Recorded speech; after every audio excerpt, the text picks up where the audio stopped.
शान्ताकारं भुजगशयनं पद्मनाभं सुरेशं विश्वाधारं गगनसदृशं मेघवर्णं शुभांगं लक्ष्मीकान्तं कमलनयनं योगिभिर्ध्यानगम्यं वन्दे विष्णुं भवभयहरं सर्वलोकैकनाथं। गुरुर्ब्रह्मा गुरुर्विष्णुर्गुरुर्देवो महेश्वरः गुरुः साक्षात् परब्रह्म तस्मै श्रीगुरवे नमः। वसुदेवसुतं देवं कंसचाणूरमर्दनं देवकी परमानन्दं कृष्णं वन्दे जगद्गुरुं। कृष्णाय वासुदेवाय हरे परमात्मने प्रणतक्लेशनाशाय गोविंदाय नमो नमः। श्री गोपाल कृष्ण भगवान की जय। लक्ष्मी व्यंकटेशा गोविंदा गोविंदा गोविंदा। परमपूजनीय सद्गुरूंच्या कृपेने श्री विष्णू सहस्रनाम दिव्य स्तोत्र यामध्ये असलेल्या भगवान श्री विष्णूंच्या 1000 नावांचा आपण क्रमाक्रमाने विचार करत आहोत।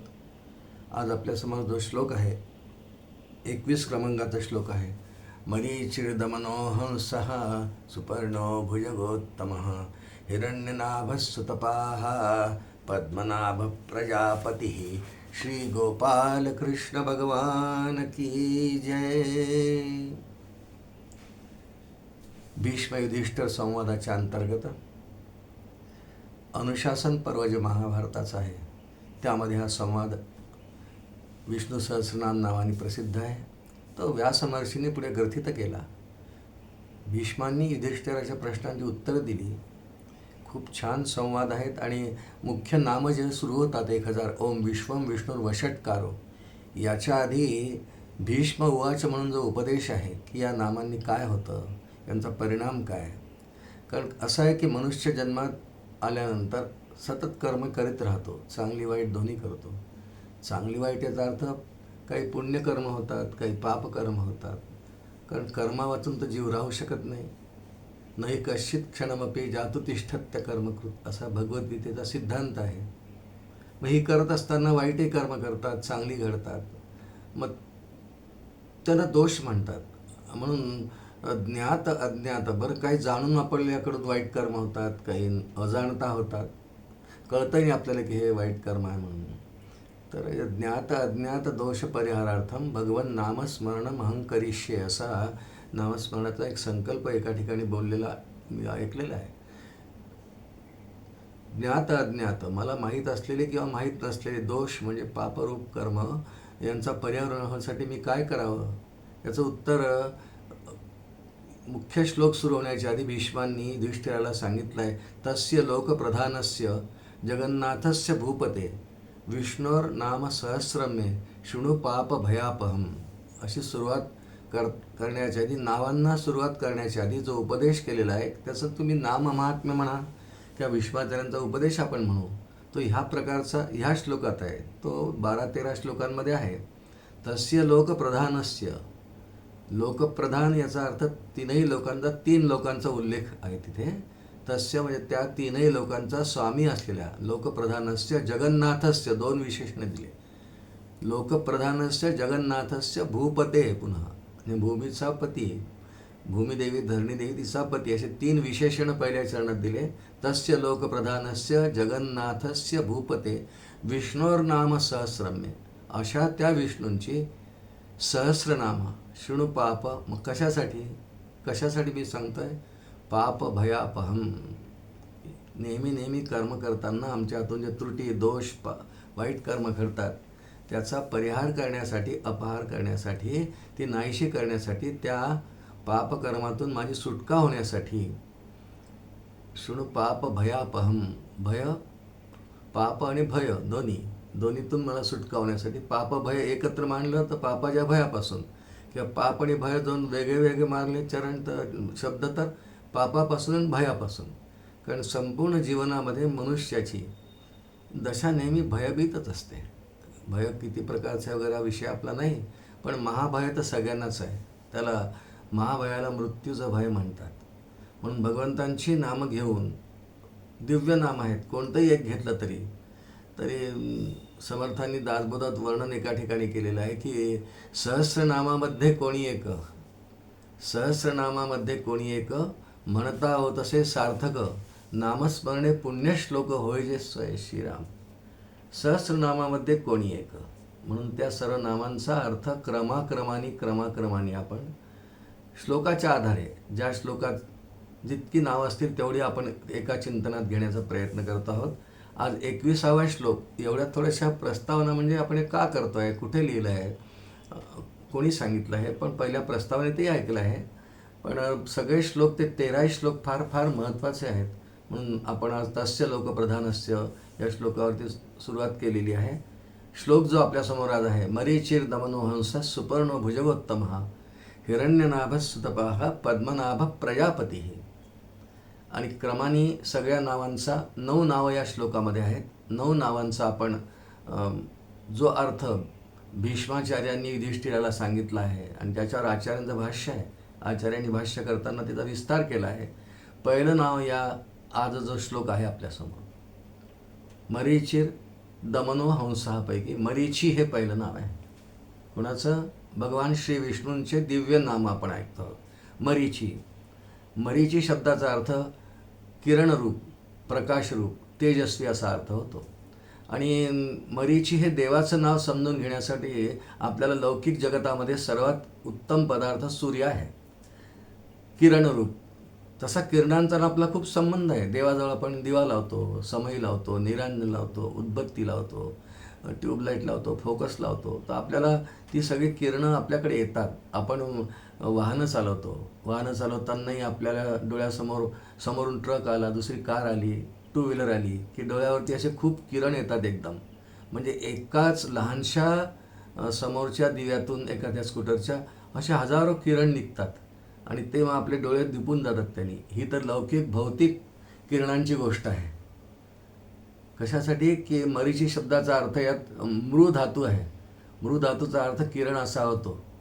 अत्यंत किरण, प्रकाशरूप ते किरण, अत्यंत दैदिप्यमान, तेजस्वी, म्हणजे सहज आपले डोळे दिपून जावे असं भगवंतांचं नाव मरीची त्यासाठी आहे की हा अत्यंत किरणरूप, प्रकाशमान, तेजस्वी याचं स्वरूप आहे. म्हणून मरीची सूर्यकिरणांसारखं किंवा तेजस्वी किरणांसारखं याचं स्वरूप आहे.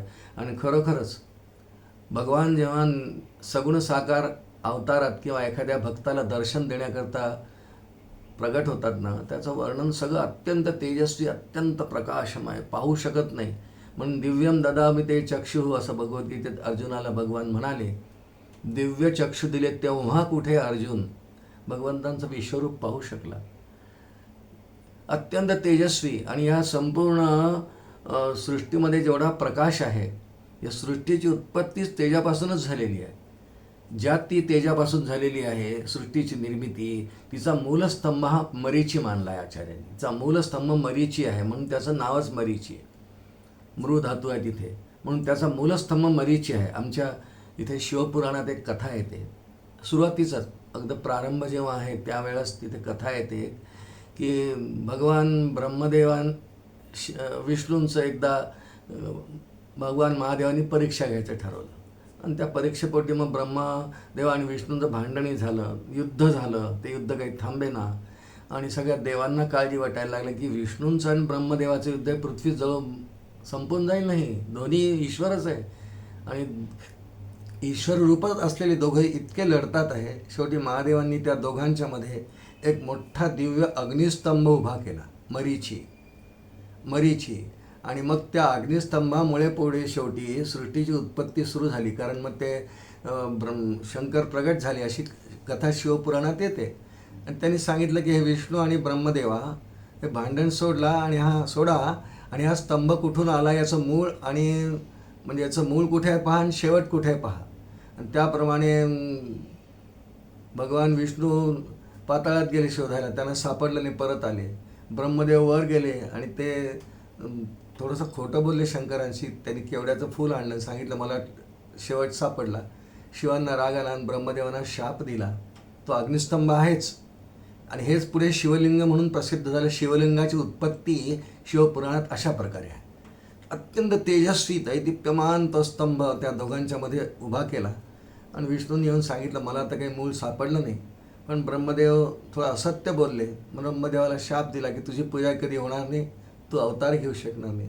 विष्णूवरती भगवान महादेव प्रसन्न झाले आणि सांगितलं की तू मात्र सत्यवचनी आहेस, खरं बोललास, तुला मूळ नाही सापडलं ना, माझं मूळ सापडणं शक्य नाही, अनादि आहे कारण. आणि त्यामुळे भगवान विष्णूंना आशीर्वाद दिला की तू अवतार घेशील भक्तांसाठी, तुझे अनंत अवतार होतील. यो अनंतस्य गुणान अनंता, असं भागवतात वर्णन आहे. पण तो अग्निस्तंभ, आपल्याला बाकी कथेशी काही विशेष आज कर्तव्य नाही, पण जो अग्निस्तंभ दोघांच्यामध्ये उभा केला, अत्यंत तेजस्वी, तेच शिवलिंगाची निर्मिती तशी आहे. मूळ शिवलिंग आता आपण प्रतिकात्मक करतो, त्यात एवढं तेज नसतं, आपण प्रतिकात्मक करतो, पण त्या तेजाची कल्पना करून पूजा करायची. की शिवलिंग मुळात अत्यंत तेजस्वी, भगवान शिवांचं ते लिंग याचा चिन्ह असा अर्थ होतो, चिन्ह त्यांचं आहे. आणि म्हणून सूर्यकिरणांच्या दृष्टांतांनी आपल्याला खूप छान मरीची शब्द कळू शकतो. कारण भौतिक जगतामध्ये सर्वात जास्त तेजस्वी असलेला पदार्थ सूर्यनारायणच आहे. नाही पाहू शकत आपण सूर्याकडे दिवसभर काय उगवत्या सूर्याकडे थोडा वेळ पाहिलं की नंतर जसा जसा तो वर येतो, इतकी तेजस्वी किरणं त्याची असतात की आपली सामान्य दृष्टी, नजर किंवा डोळे त्याच्याकडे पाहू शकत नाही, डोळे दिपून जातात.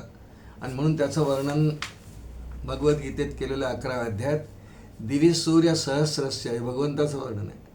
अशा कोट्यावधी, सहस्राचे याचा अर्थ कोट्यावधी, हजाराचा अर्थ नाही. दिवी सूर्य सहस्रस्य भवेत् युगपदुत्थिता यदि भास सदृशी सास्यात भासस्तस्य महात्मनः. काय दिसत नाही, सूर्याकडे पाहिले की डोळे दिपून जातात. आणि हे सूर्याचं जे तेजस्विता आहे, भौतिक पदार्थातला सर्वात तेजस्वी पदार्थ आपल्या दृष्टीने सूर्यच आहे, सूर्यनारायण. तर अशा हजारो हजारो कोट्यावधी सूर्यांचं तेज म्हणून नारायण आहे. म्हणून त्याचं नाव मरीची असं हे पहिलं आहे. आजच्या या श्लोकातलं पहिलं मरीची नाव अत्यंत तेजस्वी प्रकाशरूप किरणांनी युक्त असा त्याचा अर्थ आहे मृ धातूमुळे. आणि म्हणून आपण त्याचा काही वेळ चिंतन करण्याचा प्रयत्न केला. म्हणजे नाव घेताना जेव्हा केव्हा आता आपण विष्णू सहस्रनाम वाचू, पाठ करू किंवा भगवंताजवळ बसून नियमपूर्वक म्हणायचा प्रयत्न करू, तेव्हा मरीची शब्द आला की आपल्याला इतकं तेजस्विता, दिव्य किरणांचा समुच्चय, ज्या तेजकिरणांपासून सृष्टीची उत्पत्ती झाली ते ज्याचं रूप आहे असा भगवान विष्णू, त्याचं हे नाव आहे. इतक्या अर्थांनी आपल्याला हे नाव घ्यायचं आहे यापुढे. म्हणजे भगवान विष्णूंविषयीची आपली श्रद्धा वाढते, प्रेम वाढतं. दुसरं नाव या श्लोकाचं आहे दमन. दमन करणे शब्दाचा अर्थ असा आहे की वश करणे, ताब्यात ठेवणे, त्याच्यावर अधिकार गाजवणे, त्याला शिक्षा देणे, दंड देणे, दमन करून शासन करणे, असे विविध अर्थ दमन करण्याचे आहेत. दमन करण्याचा अजून व्यवहारातला समजून घेण्यातला दृष्टांत म्हणजे नुकतंच 2 वर्षापूर्वी आपण एक सिंदूर ऑपरेशन केलं भारत सरकारने, आणि त्यामुळे पाकिस्तान नरमला, त्यांना शिक्षा झाली, त्यांचं दमन केलं आपण. त्यांनी जो भ्याड हल्ला केला काश्मीरमध्ये आपल्या काही पर्यटकांवरती, त्याला उत्तर म्हणून सिंदूर ऑपरेशन जे केलं ते दमन करण्याची घटना आहे. इतकं दमन झालं, इतकं शासन झालं की त्यांना धास्ती बसली, भीती बसली, आणि त्यांचे सगळे लष्करी छावण्या आपण बऱ्याच उद्ध्वस्त केल्या लगेच. बदला म्हणून नाही, त्यांचं दमन करण्याकरता, त्यांना धाक दाखवण्याकरता, त्यांच्यावर शासन करण्याकरता की आमच्याजवळ पराक्रम आहे, आमच्या बिलकुल वाटेला जाऊ नका. म्हणून सिंदूर ऑपरेशन हे समजून घेण्याकरता म्हणून दमन शब्दासाठी फार चांगलं उदाहरण सध्याचं आहे. भगवंतांचं नाव काय आहे? चांगल्या मार्गापासून, सन्मार्गापासून जे भ्रष्ट होतात किंवा सन्मार्गावर चालत नाही, देह परमार्थी लावले तरी त्याचे सार्थक झाले, नाही तरी हे व्यर्थची गेले, नाना आघाते मृत्यूपंथे. इतका सुंदर नरदेह मिळाला. तो भगवंतांच्या ओळखीसाठी खर्च न करता फक्त तसाच खर्च केला तर त्यांचं दमन म्हणजे त्यांना शिक्षा म्हणा किंवा त्यांच्यावर शासन करण्याकरता इतका चांगला नरदेह दिला आहे तुला की ज्या देहाद्वारेच फक्त माझी प्राप्ती होऊ शकते, ते तू करत नाहीस. हे सन्मार्ग जो आहे सत्पुरुषांनी दाखवलेला, संतांनी दाखवलेला, सद्ग्रंथांनी दाखवलेला, वेदांनी दाखवलेला, हा वेदप्रणीतो धर्म आहे ना आमचा. यद्धर्मस्तद विपर्याय, हा आमचा वेदप्रणीत धर्म आहे, वेदांनी सांगितलेला आहे. म्हणून आर्य सनातन वैदिक धर्म आपण म्हणतो ना, वेदप्रणीतो धर्म. यद्धर्मस्तद विपर्याय, याच्या विरुद्ध आचरण जो करतो, जो धर्मपूर्वक आचरण करत नाही, धर्मपूर्वक आचरण करणं हा सन्मार्ग आहे. कारण असं वचन आहे की धर्माचं आचरण केल्याशिवाय सुखच मिळत नाही. तस्मात धर्मपर्व भवेत असं वचन आहे. म्हणून सुख नास्ते, धर्माचरणाशिवाय सुख नाही. म्हणून सुख मिळण्याकरता धर्माचरण केलं पाहिजे. आणि असं जे करत नाही त्यांना दंड किंवा शिक्षा किंवा त्याचे शासन करणारा जो आहे, म्हणून भगवान विष्णूंचं एक नाव 2 क्रमांकात या श्लोकातलं दमन असं आहे. आणि हे दमन करण्यासाठी, शासन करण्यासाठी त्यांनी आपल्या हाताशी 2 मुख्य देवता धरले आहेत. एक भगवान सूर्यदेव आणि भगवान यमधर्म. सूर्यपुत्रच आहेत ते. या दोघांच्याद्वारे एखाद्या माणसाने केलेल्या सन्मार्गावरून च्युत झालेल्या माणसांच्या पापांचा पत्ता भगवान सूर्यनारायण यम यांना कळतो. श्रीमद भागवतामध्ये अजामिळाची जी कथा आहे, त्या कथेत त्याचा खूप छान उल्लेख आहे की यमधर्मांच्या दूतांना विष्णुदूतांनी विचारला. हा संवादच मुळात अभ्यास करण्यासारखा आहे की तुमच्या स्वामींना कसं कळतं की एखादा जीव पापाचरण करतो आहे, वाईट कृती करतो आहे, अधर्म करतो आहे. तर त्या ठिकाणी हा श्लोक 7व्या स्कंदात येतो की वेदप्रणयितो धर्म यधर्मस्तद विपर्याय. आमच्या स्वामींना कळतं सूर्यनारायण, चंद्र, सूर्य, दही दिशा इत्यादी, दिवस रात्र या इत्यादी, त्यात सूर्यदेवांचं एक नाव आहे. म्हणून दमन करण्यासाठी भगवान दोघांचा प्राधान्याने आधार घेतात असे आचार्यांनी भाष्यात लिहिलं आहे. एक सूर्यनारायण जो सगळ्या जगातल्या सगळ्या जीवांच्या कर्मांची नोंद करतो, ती यमधर्मांना देतो. आणि यमधर्म पुढे दंड देतात. भगवान दमन करतात ते या दोघांच्या माध्यमातून करतात. आणि ही सगळी भागवत धर्माची रचना आहे असं आचार्यांनी वर्णन केलं आहे. सूर्याचं नाव विवस्वान, त्यापासून वैवस्वत म्हणू. आणि म्हणून भगवंतांनी 4था अध्यायाचा प्रारंभ करताना सांगितलं आहे की मी कोणाकडून काय करून करतो, की मी दंड करताना सर्वांना कसा दंड करतो. इमं विवस्वते योगम प्रोक्तवानहमव्ययम विवस्वा मनवे प्राह मनुरिक्ष्वा कवे ब्रवीत. भगवंतांनी हे 4थ्या अध्यायात अर्जुनाला समजावून सांगितलं की मी हे सगळं करताना मनूचा उल्लेख केला आहे. आणि मनूला 10 पुत्र जे आहेत, म्हणजे स्वयंभू मनू, त्याचे 10 पुत्र, त्यातला इक्ष्वाकू ज्येष्ठ आहे, जो रामांचा पूर्वज आहे. इक्ष्वाकू वंश म्हटला आहे ना. आणि ह्या विवस्वत मनूचा वंश आहे, त्याचा मुलगा आहे. म्हणून त्यांच्याद्वारे ही रचना करताना भगवान गीतेमध्ये म्हणतात, यांना मी हा सगळा धर्म आधी सांगितला. मनूला सांगितला, इक्ष्वाकूला सांगितला. आणि तेव्हापासून हा आर्य सनातन धर्माची बीज ही अशी आहेत. आणि मी भगवान असं दमन का करतो असा प्रश्न आपल्या मनात येऊ शकतो की भगवान असं दमन करतो, तो का करतो? कारण त्याची ती शक्ती आहे. एक तर तो सर्वज्ञ आहे, पुढे नाव येणारच आहे, पुढच्या श्लोकामध्ये सर्वविद येणार आहे. त्याला सगळ्या कर्मांची जाणीव असते. प्रत्येक जीवानी प्रत्येक क्षणाला केलेल्या कर्माची नोंद परमात्मा करीत असतो. या त्याच्या यमधर्म आणि सूर्यनारायणाच्या माध्यमातून करत असतो. मग त्यांना दंड देतो, शासन करतो. म्हणून त्याचं एक नाव दमन असं आहे. त्याला दंड मग मिळत जातो. मग दंडाचे काय प्रकार आहे? दमन करताना त्याला शिक्षा म्हणून अशा शिक्षा केल्या जातात की त्याला मग नंतर वाईट वाटतं. मग सोडवी दातारा कर्मापासून दुस्तरा तुकोबांच्या अभंगात येत असं कळवळून म्हणतो. पण दंड देण्यासाठी श्रीमद भागवताच्या 5व्या स्कंदामध्ये शेवटी यमधर्मांच्याकडून दमन कसं करून घेतात, दमन नाव आहे त्याचं, हे आपण शिकतो आहे. ते यमधर्म त्यांना विविध नरकांमधून पाठवतात. त्या कर्माच्या जातीप्रमाणे, त्या कर्माच्या उंचीप्रमाणे ते कर्म कशा प्रकारचे याप्रमाणे मग तामिश्र, अंधतामिश्र असे पुष्कळ नरकांचे प्रकार 5व्या स्कंदात दिले आहेत. 27 मुख्य नरकांचे प्रकार दिलेले आहेत. त्यात कुंभीपाक आहे, ते बरेच नरकांचे प्रकार आहेत.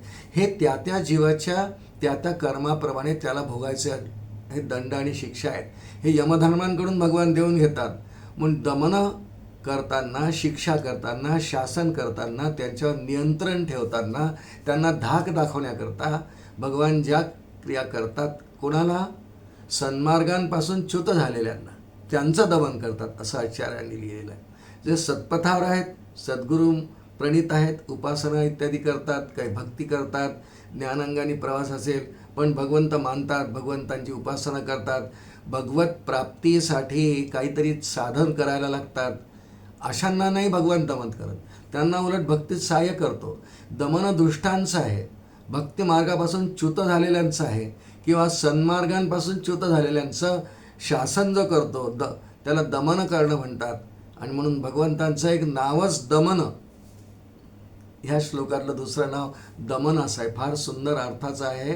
म्हणजे हे जरी आपण दरवेळा दमन नाव आलं, हा श्लोक आला आपल्यासमोर की मजेची दमनो असं आलं की इतकं सगळं जर आपल्याला स्मरण झालं तर त्याचा फार लाभ होतो. की दमन करणारा कशावरती, कोण, कधी, काय, का करतो, कसा करतो, कोणाकडून करतो, हे सगळं आचार्यांनी वर्णन केलं आहे.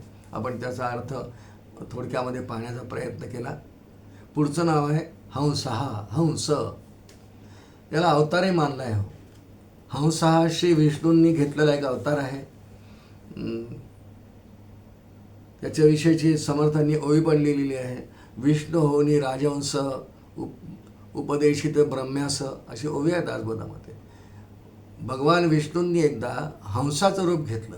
श्रीमद भागवतामध्ये 11 स्कंदामध्ये ही कथा 13व्या अध्यायात येते. आणि तिथे भगवंतांनी जो उपदेश केलेला आहे ब्रह्मदेवांना, सनकादिक 4 मुनींना, त्यांनाही त्या माध्यमातून तो असे संवाद आहेत ते. ब्रह्मदेवानं जो उपदेश केला त्याला हंसगीता असं म्हणतात. या सगळ्यामध्ये बरं काय सांगितलं मग भगवंतांनी? पूर्ण भागवत धर्माचं निरूपण केलं आहे.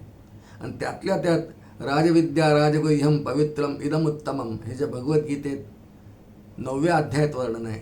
राजविद्या राजगुह्यम पवित्रम इदमुत्तमम प्रत्यक्षावगमम धर्म्यम सुसुखम कर्तुम अव्ययम, हे जे वर्णन आहे अत्यंत गुह्यविद्या जी आहे, जिला ब्रह्मविद्या म्हणतात, ती सगळी ब्रह्मविद्या ही भगवंतांनी पहिल्यांदा ब्रह्मदेवाला उपदेश केला हंस होऊन.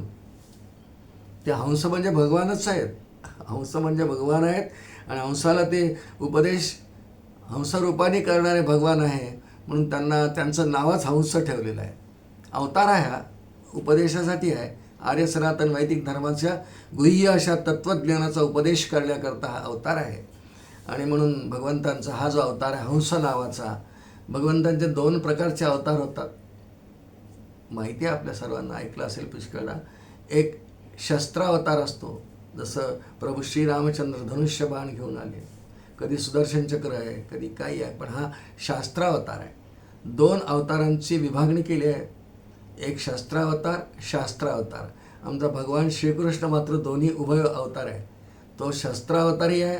त्यांनी अनेक वेळा अनेक आयुधं वापरली, कधी कौमुदी गदा वापरली, कधी सुदर्शन चक्र वापरलं, कधी पुष्कळ आयुधं वापरली, युद्धही खूप केले. शाल्वाचा वध केला, विदुरथाचा केला, शिशुपालाचा केला, अनेकांचे वध केले, लहानपणी अनेक दैत्यांचा संहार केला. तो शस्त्रावतारी आहे.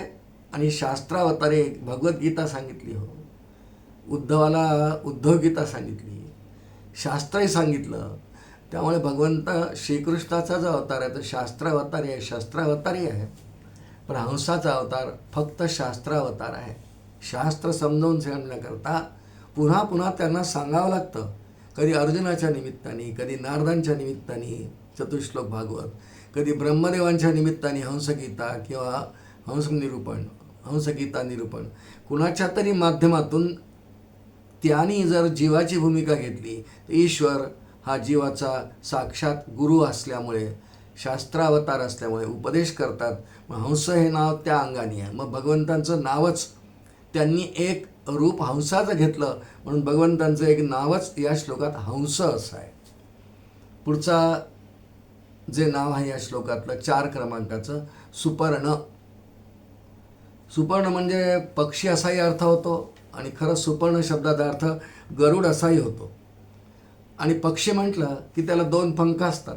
आणि आचार्यांनी अशी मांडणी केलेली आहे की हा पक्षी हा धर्मवृक्षावर बसलेला आहे. एकाच फांदीवर 2 आहेत, एक जीव आहे, एक ईश्वर आहे.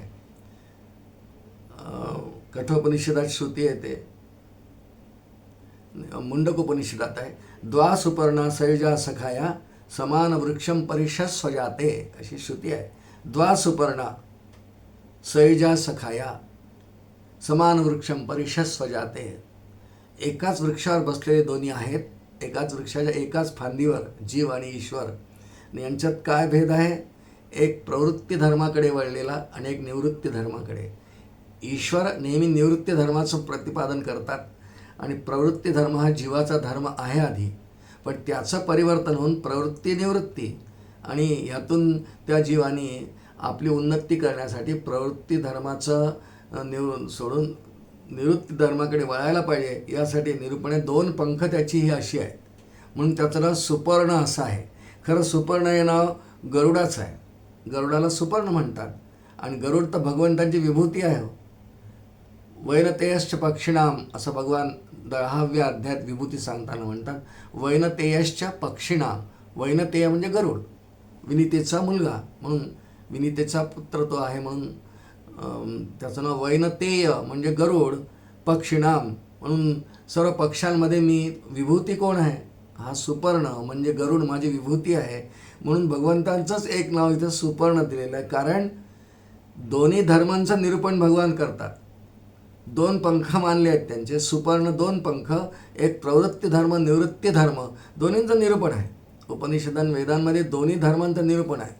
आणि मग त्यातलं नेमकं कोणतं करावं त्याचा निर्णय करण्याकरता विवेक वापरावा लागतो.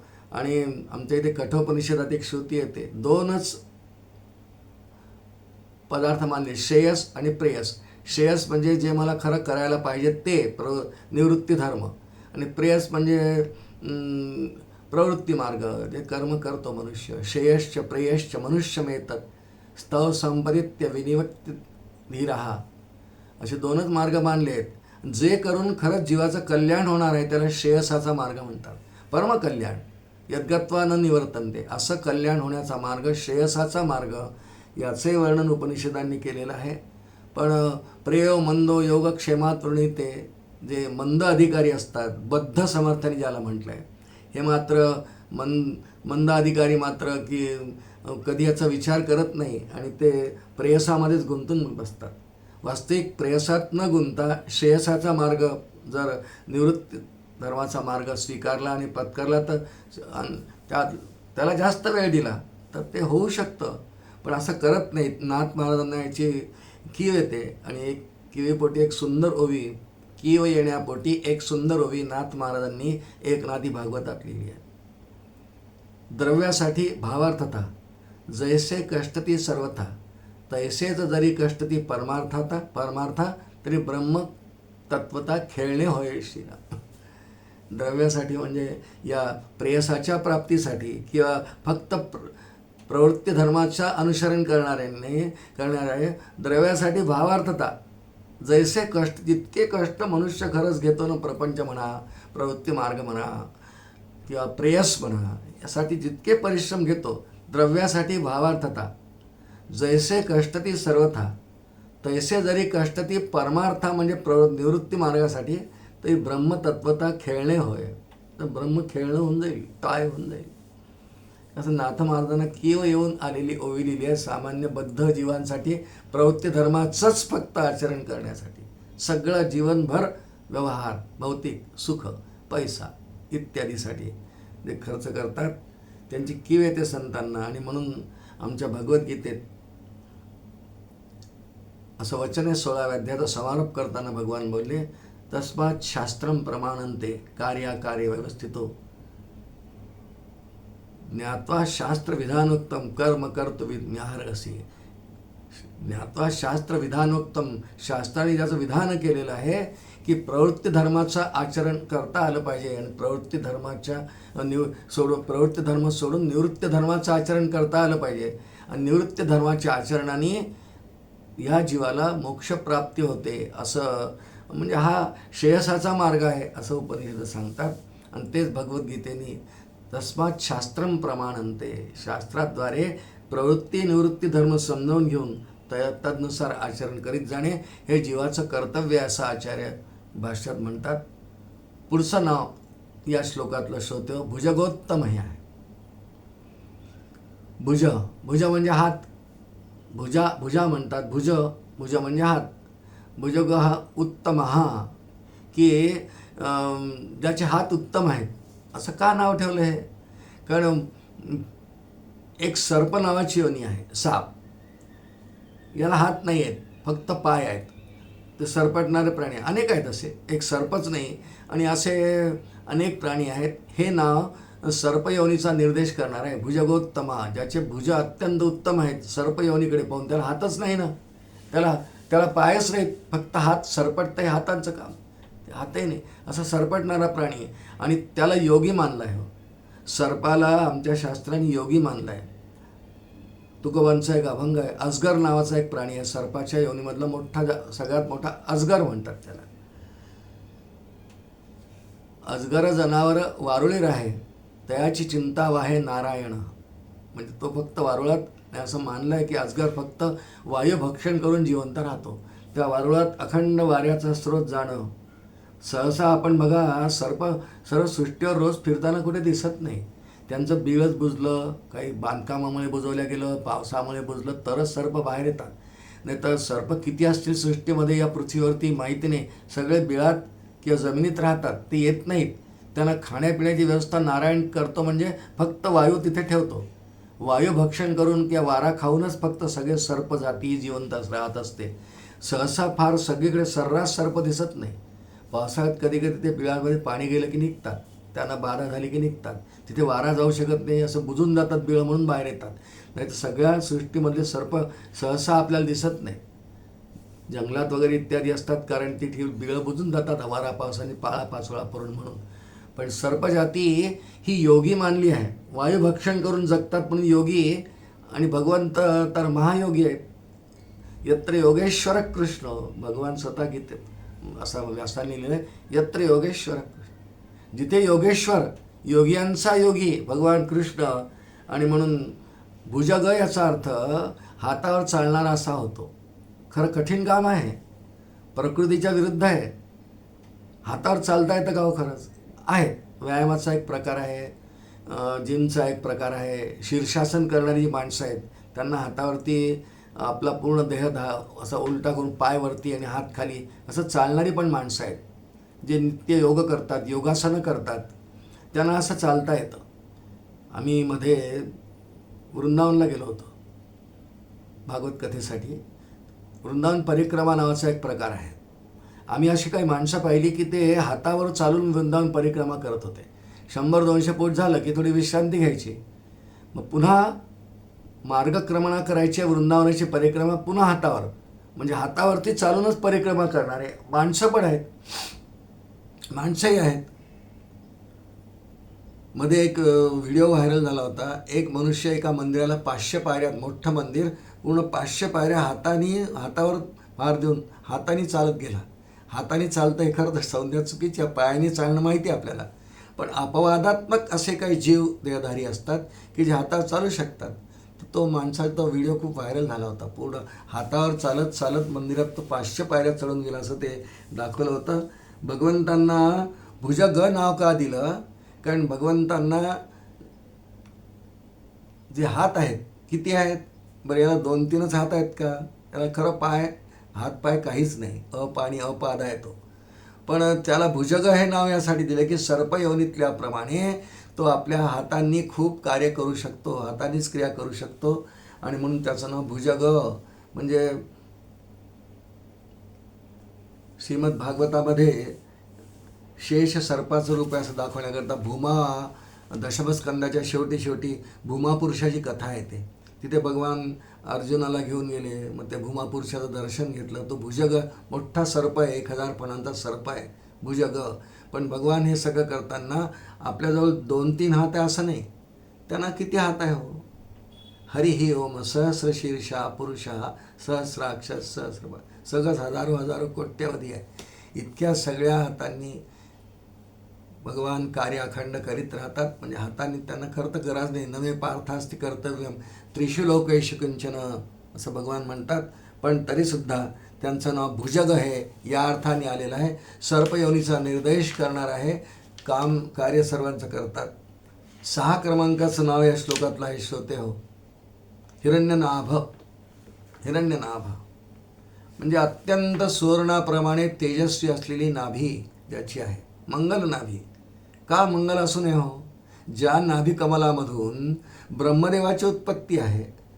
सगळ्यात पहिला जीव किंवा प्राणी या सृष्टीमध्ये जर निर्माण झाला असेल तर ते ब्रह्मदेव आहे असं वर्णन आहे.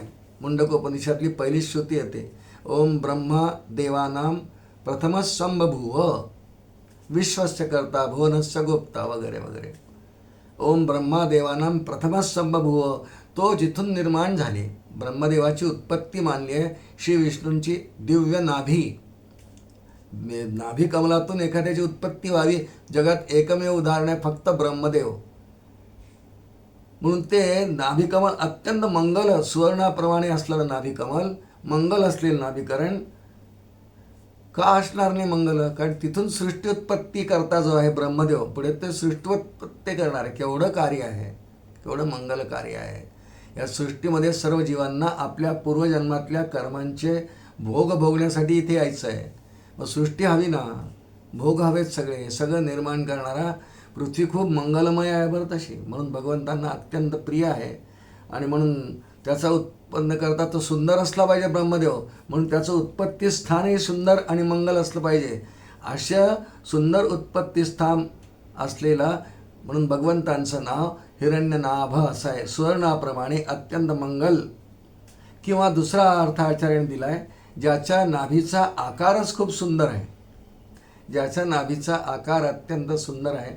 पुराण ग्रंथांमध्ये या नाभीचं खूप खूप वर्णन येतं आणि म्हणून याचं एक नाव हिरण्यनाभ 6 क्रमांकाचं या श्लोकात आहे.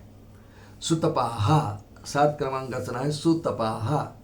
सु म्हणजे चांगलं, तप करणारा, खूप चांगलं तप करणारा असा जो आहे तो परमात्मा आहे. काय तप आहे भगवंतांचं.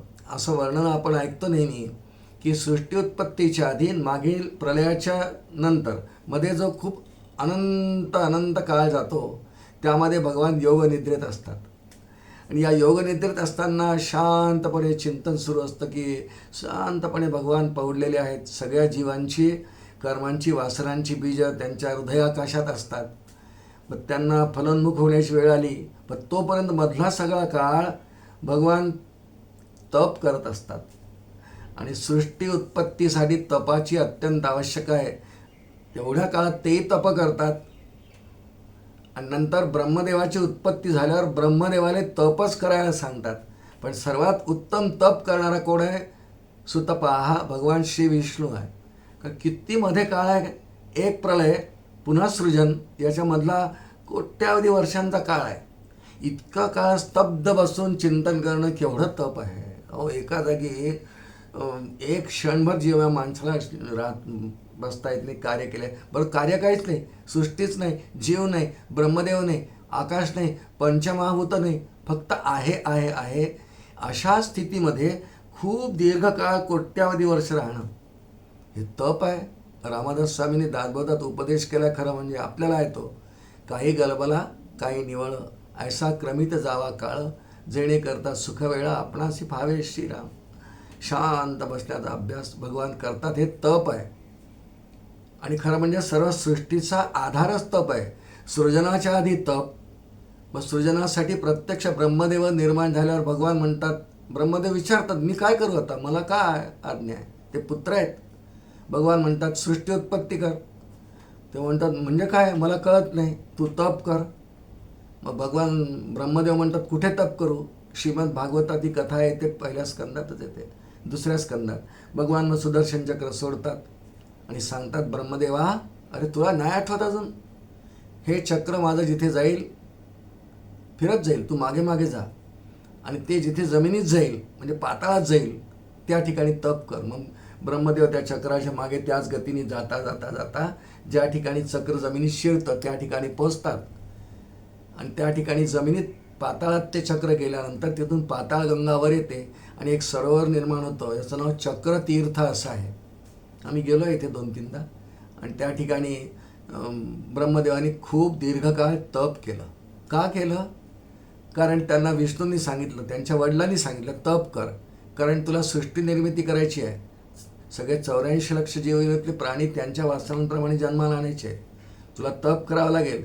या संपूर्ण सृष्टीचा आधार सृजनाच्या वेळी, प्रतिपालनाच्या वेळी आणि संहाराच्या वेळीसुद्धा तीनही प्रमुख कार्यांसाठी आधार तपच आहे.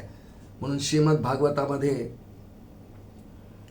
एक श्लोक येतो, सृजामी तपसै वेदम ग्रसामी तपसा पुन्हा बिभर्मी तपसा विश्वम वीर्यन मे दुश्चरन तप. माझं अत्यंत वीर्य म्हणजे पराक्रम मला काय असेल ना, तर तप हाच पराक्रम आहे. कोणाचा? भगवान स्वतः तिथे म्हणाले आहेत भागवतात, त्यांच्या तोंडात श्लोक आहे हा, श्री भगवान वाच. आणि त्यामुळे सृजामी तपसै वेदम, तिन्ही वेळा सृजन, प्रतिपालन आणि संहारण भयंकर तप केलेला व्यक्ती पाहिजे. इतकं तप करणारा जो आहे त्याचं नाव सुतपाहा आहे. भगवंतांचं अनुकरण करून पुढच्या काळात अनेकांनी तप केली आहेत. तप करणाऱ्यांची यादी जर आपल्याला पाहायची असेल तर पुराण ग्रंथ वाचावे. अगदी जगन्माता पार्वतीपासून, अंजनी मातेपासून, हनुमंतांची आई, रावण, कुंभकर्ण, विभीषण यांनी तप केली आहेत. हिरण्यकश्यपूंनी तप केलेलं आहे. सर्वांनी तप केली आहेत. आणि स्वतः नारदांनी तप केलं आहे, शिवानी तप केलं आहे, विष्णूंनी तप केलं आहे.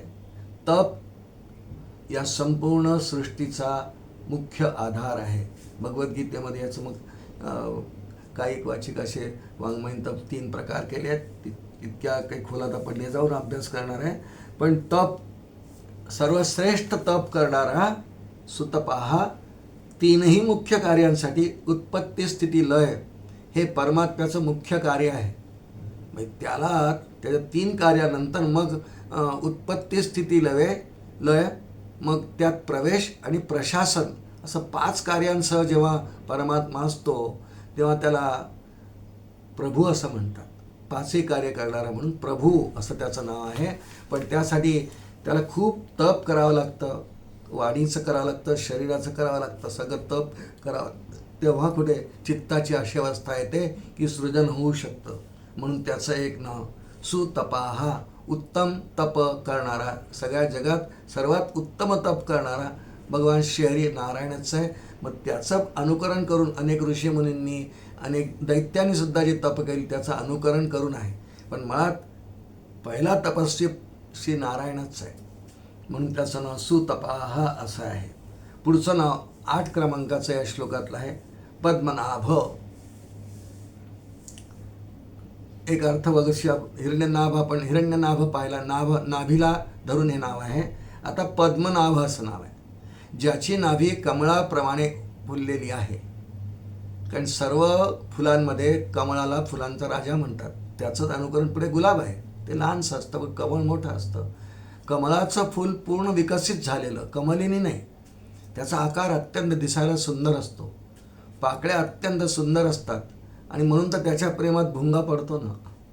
जैसा भरमर भेदी कोडे भलतैसे काष्ट कोरडे, परंतु कैके माझी राहे कोवळिया असं जे वर्णन माऊलीने केलं, त्याच्या मोहात पडतो. छान मंद मंद सुगंध तिथे असतो आणि त्याने तो भ्रमात पडतो. म्हणून ज्याच्या नाभीतच कमळ उमललेलं आहे सुंदर, कमळाची उत्पत्ती ज्याच्या ठिकाणी आहे, म्हणून नाभी कमळ, पद्मनाभ इथे जे नाव आहे तिलाही कमळच म्हणतात. पद्मनाभ, पद्मकमळ, नाभी कमळ, कमळाप्रमाणे अत्यंत सुंदर असलेला. किंवा अजून एक अर्थ आचार्याने दिलेला आहे. पद्मनाभ नाव का देतात?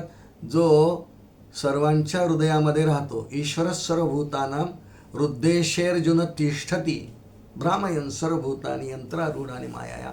18व्या अध्यायात भगवान बोलले त्याप्रमाणे जो सर्वांच्या हृदयामध्ये राहतो, बरं नुसता राहत नाही, अत्यंत तेजस्वी प्रकाराने हृदयामध्ये राहतो. हृत्पद्मे भानुविमले मत्कलाम जीव संस्थिताम. हा वाल्मिकी रामायण अध्यात्म रामायणातला श्लोक आहे. हृत्पद्मे भानुविमले मत्कलाम जीव संस्थिताम. जीव जो आहे फार तेजस्वी आहे आणि त्याचं कारण आहे. हा तेजस्वी का आहे? हा नारायणच आहे ना मुळात. जीव ब्रह्मैव नापरः, तो तेजस्वी असलाच पाहिजे. आणि त्याला पुरावा म्हणून किंवा खून म्हणून किंवा या सिद्धांताला पुष्टी म्हणून हृत्पद्मे भानुविमले मत्कलाम जीव संनिधान, जी माझीच कला आहे, माझा अंश आहे. ममई वंशो जीवलोके, भगवान गीतेतही म्हणाले. तो अत्यंत तेजस्वी असलेला तिथे परमात्मा आहे म्हणून तो तेजस्वी आहे, म्हणून सुद्धा याचं एक नाव पद्मनाभ आहे असं आचार्यांनी वर्णन केलेलं आहे. या श्लोकातलं सर्वात शेवटचं नाव जे आहे प्रजापती, सगळ्या प्रजेचं पालन करणारा प्रजापती त्याला म्हणतात. सर्व प्रजेचं पालन करणारा अनेक प्रकारांनी आणि तिन्ही काळात बरं का, भूतकाळातही, वर्तमान काळातही, भविष्य काळातही. किती जीव होऊन गेले कुणाला माहीत नाही. सृष्टी अनादी आहे, अखंड सृजनाची, प्रतिपालनाची, संहाराच्या क्रिया सुरू आहेत. तर किती जीव पूर्वकाळात झाले काही नोंद नाही असेल तर ती फक्त ईश्वराजवळ किंवा नारायणाजवळ आहे. मग सामान्य माणसाला आजपर्यंत किती प्रजा होऊन गेली. प्रजा थोडा अर्थ या ठिकाणी आपण मनुष्य या अर्थाने घेऊ नाही. पशुपक्षी प्राणीमात्रे जलजा नवलक्षाश्च दशलक्षाश्च पक्षिणा कुर्मयोरुद्रलक्षाश्च विंशलक्षा गवादया असा श्लोक आहे. 84 लक्ष जीवयोनींची वाटणी केली आहे शास्त्राने. किती होऊन गेले, ही सगळी प्रजाच आहे. प्रजाजन असा शब्द पुराण ग्रंथात जो येतो, रामाने प्रजेचं पालन केलं, याचा अर्थ फक्त स्त्री पुरुषांचं केलं असा अर्थ होत नाही. गायींचं केलं आहे त्यांनी, घोड्यांचं केलं आहे, हत्तींचं केलं आहे. प्रजेमध्ये सगळे येतात. हे प्रजेमध्ये सगळे येतात, नुसतेच स्थावर जंगम ते येतात, सगळे मिळून प्रजा असते. प्रजेमध्ये फक्त माणसं नाही, पण प्रजा जन म्हटलं की माणसं आले.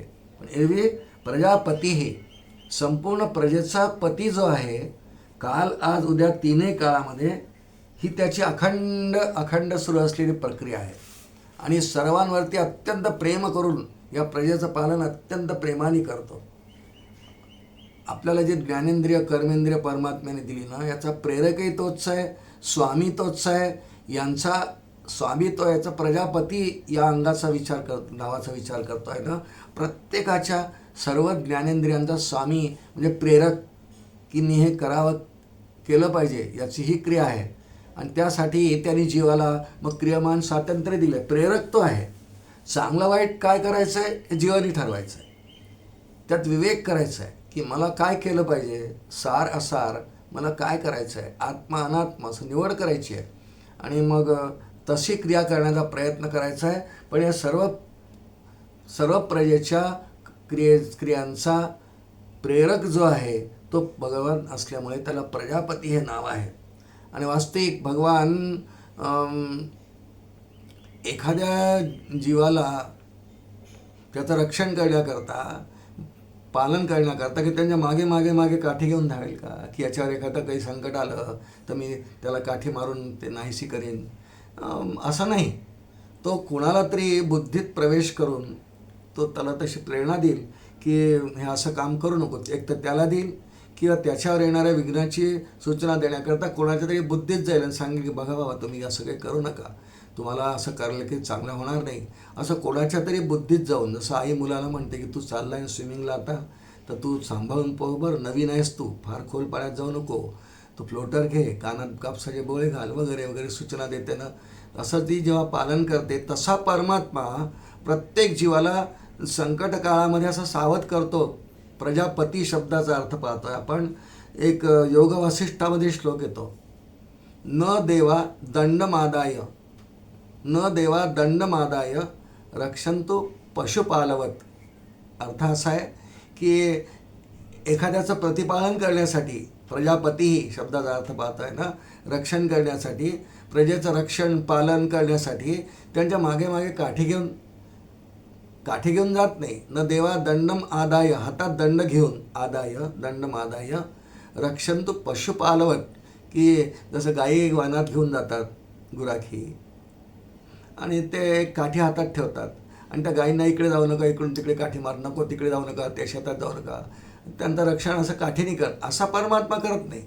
पण यंतु रक्षंतुम इच्छन्ति, त्याला ज्याचं रक्षण, परिपालन, संरक्षण त्याचं करण्याची इच्छा होते किंवा करायचं असतंय, प्रजापती नावाचा अर्थ पाहताना तो त्याच्या बुद्ध्या प्रविशन्तितम, त्याच्या बुद्धीत शिरून किंवा त्याच्यावर जो संकट आणणार आहे किंवा त्याचं जो रक्षण करणार आहे. मगाशी आपण दृष्टांत म्हणून पाहिलं की एखादी आई पोहणाऱ्या मुलाला जाताना ज्या सूचना देते पालन करण्याच्या हिशोबाने, त्याचं रक्षण व्हावं म्हणून, परिपालनासाठी त्याच्या बुद्धीत प्रवेश करून मग त्याला कळतं की नाही, मी नवीन पोहणं शिकणार आहे. आमचा नातू सध्या जातो आहे शिकायला, देवेश नाव आहे. तर आई त्याची सूचना देते की असं असं कर. बुद्ध्या प्रविशन्ति तम, त्याच्या बुद्धीत प्रवेश करून मग त्याला पटतं की नाही बरोबर आहे, मी नवीन आहे अजून. बाकी सगळी मुलं पोहतात ना, त्यांना पोहणं येतं म्हणून ते 10 फूट पाण्यात पोहतात. मी नवीन आहे, मला कमी पाण्यात पोहलं पाहिजे. न देवा दंड मादाय, असं मागे मागे काठी घेऊन ते आई इथून सूचना देऊन देईल, मग बाहेर बसून पाहिजे. तसा परमात्मा रक्षण करताना, प्रतिपालन करताना प्रजांचं पालन करणारा असा अर्थ दिला आचार्य. प्रजापती ही प्रजेचं पालन करणारा तिन्ही काळात, म्हणून त्याचं एक नाव या श्लोकामधलं प्रजापतीही असं आहे. प्रजापतीही. श्रोते हो, याप्रमाणे आज आपण जो श्लोक चिंतनाला मननाला घेतला, या श्लोकामध्ये एकंदर 9 नावं होती. एकदा श्लोक म्हणू आणि त्यानंतर आजचं चिंतन आपण पूर्ण करू. यथाशक्ती यथामती आपण हे चिंतन करत आहोत. आपण सर्वांना मी पुन्हा पुन्हा म्हणतो आहे की आपणही सुज्ञ आहात, भक्ती अंतःकरणाचे आहात. आपण हे स्वतः चिंतन करू शकतात, करायला पाहिजे, करावं आपण. आणि त्यानुसार त्याचा अर्थ धारण करून जेव्हा जेव्हा विष्णू सहस्रनाम आपण म्हणू, बहुतेक रोजच म्हणण्याचा परिपाठ अनेक भक्तांचा असतो, तर त्यावेळे अर्थाकडे लक्ष द्यावं. असं आत्ता आपण समजून घेताना जे जे शब्द आपण आज पाहिले त्या शब्दात, जसं मरीची म्हटलं आपण, तर मरीची म्हटलं की तेजस्वी किरणरूप प्रकाशरूप असा परमात्मा आहे. त्यात मृ धातू आहे. हे आपल्याला तो शब्द म्हणताना आठवलं तर त्या शब्दाची खली फलश्रुती आपल्या पदरात पडते की जिथून आपण सुरुवात केली होती. तस्य लोकप्रधानस्य जगन्नाथस्य भूपते विष्णोर नाम सहस्रने शृणू. ऐक. कशासाठी? पाप भयापहम. पापही जातं आणि भयग्रस्त अवस्था जीवनात नेहमी जी या जीवाची असते ते भयसुद्धा दूर होतं. आणि भय आणि पापहारम, केलेल्या पापांचा परिहार नामाने होतो आणि भयसुद्धा नष्ट होतं. असं दोन्हीही गोष्टी यामुळे होतात. म्हणून या 9 नावांचा हा श्लोक, आज 9 नावं असलेला हा श्लोक 21 क्रमांकाचा एकदा म्हणू आणि त्यानंतर आपण थांबू.